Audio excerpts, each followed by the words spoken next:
সবচেয়ে বড় আপডেট, তোমাদের পোস্ট অফিসে আবেদন চলছে। কি বলছে? চাকরি প্রার্থীদের জন্য নতুন একটি খুশির খবর। পোস্ট অফিসের তথ্যে কর্মী নিয়োগ প্রকাশিত হলো। মাধ্যমিক পাস যোগ্যতা যেসব প্রার্থীরা চাকরির খোঁজ করছেন তাদের জন্য বিরাট সুখবর।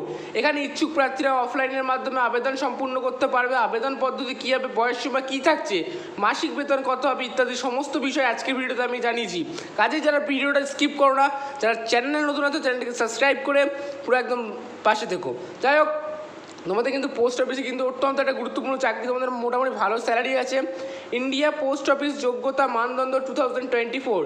ইন্ডিয়া পোস্ট অফিসের যোগ্যতা মানদণ্ড 2024 সম্পর্কে গ্রামীণ ডাক সেবক, কিসে নিয়োগ করা হচ্ছে, MTS এবং অন্যান্যর মতো বিভিন্ন শূন্যপদ রয়েছে, যার জন্য যোগ্যতা অত্যধিক মোট শূন্যপদের বয়সসীমা 18 থেকে 40 বছর এবং যারা SC ST OBC রয়েছে তাদের জন্য কিন্তু বিশেষ কিছু ছাড় রয়েছে, অর্থাৎ 18 থেকে 40 থাকলেও তোমাদের SC ST OBC যারা রয়েছে তাদের জন্য বয়সসীমা ছাড়ছে। পোস্টের নাম, যোগ্যতার পরিচয়। MTS রাজ্যের কেন্দ্রীয় বোর্ড থেকে 12 পাস করা অবশ্যই লাগবে। GDS এর জন্য রাজ্য বা কেন্দ্রীয় বিশ্ববিদ্যালয় থেকে 10 পাস করা লাগবে। ABPM এর স্নাতক লাগবে। আর পোস্ট মাস্টার হতে গেলে তোমার ন্যূনতম 12 পাস লাগছে। তাহলে এবার আসি তোমাদের পোস্ট অফিসে MTS এর 2024। GDS এর মতো কর্তৃপক্ষ পোস্ট অফিস MTS এর ভারতী 2024 ঘোষণা করবে, যার অধীনে হাজার হাজার শূন্যপদ থাকবে। বুঝতেই পারছো, মাল্টিটাস্কিং স্টাফ পদের জন্য প্রয়োজনীয় শিক্ষাগত যোগ্যতা 12 পাস এবং বয়সসীমা 18 থেকে 40 বছর। আবেদনকারী 12তম শ্রেণী এবং তাদের বিভাগে তাদের নম্বরের ভিত্তিতে নির্বাচন করা হবে। আরও নির্বাচিত হওয়ার জন্য আপনার 12 শ্রেণীতে ভালো নম্বর রয়েছে কিনা তাও দেখা হবে। অনলাইন ইন্ডিয়া পোস্ট অফিসে GDS নিয়োগ 2024 আবেদন করতে নিজের নির্দেশগুলো একটু দেখে নাও। যাই হোক, এবার দেখে নাও ইন্ডিয়া পোস্ট অ্যাপ্লিকেশন ফর্ম 2024 প্রয়োজনীয় নথি কী লাগছে। ইন্ডিয়া পোস্ট অ্যাপ্লিকেশন ফর্ম 2024 জন্য প্রয়োজনীয় নথিগুলি নিচে দেওয়া হলো, যা অনলাইনে রেজিস্ট্রেশন করার সময় আপনার অবশ্যই কিন্তু থাকতেই হবে।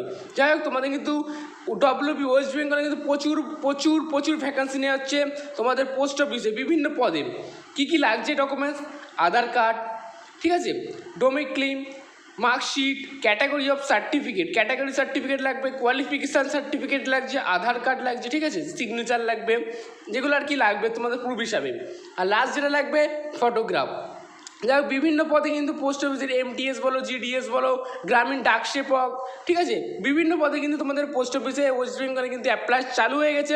যাই হোক, কীভাবে অ্যাপ্লাই করতে হবে আমি পরের নেক্সট ভিডিওতে আনবো। যারা চ্যানেল নতুন হচ্ছে চ্যানেলকে সাবস্ক্রাইব করে পাশে থাকো। এই বিজ্ঞপ্তি কোথা থেকে প্রকাশ হয়েছে? এই যে ওয়েবসাইটে যাবে, পোর্টালে পাওয়া তথ্য অনুযায়ী আপনাদের সামনে তুলে ধরেছি। আবেদন করার আগে অবশ্যই সমস্ত তথ্য যাচাই করবেন, বুঝবেন, তারপর নিজের দায়িত্বে আবেদন করবেন, ঠিক আছে। নিয়োগ প্রক্রিয়া কীভাবে, অর্থাৎ সিলেকশন প্রসেস।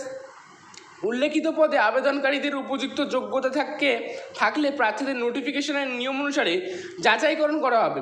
অবশ্য আবেদনপত্র পূরণের আগে সমস্ত কিছু তথ্য যাচাই করবেন, বুঝবেন, তবেই নিজের দায়িত্বে আবেদন প্রক্রিয়া সম্পূর্ণ করবে। অর্থাৎ সব ডকুমেন্টস যদি ঠিকঠাকভাবে ক্লিয়ার থাকে তাহলে কিন্তু তোমরা এই চাকরিটা পাচ্ছ, ঠিক আছে। অর্থাৎ সমস্ত ডকুমেন্টস ঠিকঠাকভাবে ভেরিফিকেশন করতে হবে। তোমাদের পাশে সাইবার ক্রাইম আছে, তাদেরকে গিয়ে জিজ্ঞাসা করবে, তারাই করে দেবে সব। কিন্তু চালু হয়ে গেছে কিন্তু আবেদন। বেতন বয়স সীমা কত লাগছে? পোস্ট অফিসে গ্রুপ C পদের জন্য আবেদনকারী প্রার্থীদের প্রতি মাসে 16 থেকে 17,000 টাকা বেতন দেওয়া হবে। এই পদে আবেদন করার জন্য পোস্ট অফিস কর্তৃক প্রার্থীদের বয়স সীমা 18 থেকে 27-এর মধ্যে রাখা হয়েছে। অর্থাৎ বুঝতেই পারছো, তোমাদের মোটামুটি ভালো পরিমাণ স্যালারি প্রথমে ঢুকেই পাবে। এবার যত দিন যাবে কিন্তু মোটামুটি স্যালারির পরিমাণ বাড়তে থাকবে, ঠিক আছে। এবার আসি তোমাদের নেক্সট স্টেপে। এই পদে যাচাইকরণের পর নিযুক্ত প্রার্থীদের প্রতি মাসে পারিশ্রমিক হিসাবে সর্বনিম্ন 19,900 টাকা থেকে সর্বোচ্চ 63,200 টাকা দেওয়া হবে। বুঝতেই পারছো। ভিডিওটা ভালো লাগলে অবশ্যই লাইক করো, বন্ধুদের মাঝে শেয়ার করো, তার চ্যানেল সাবস্ক্রাইব করে পাশে থাকো। Tata, bye bye.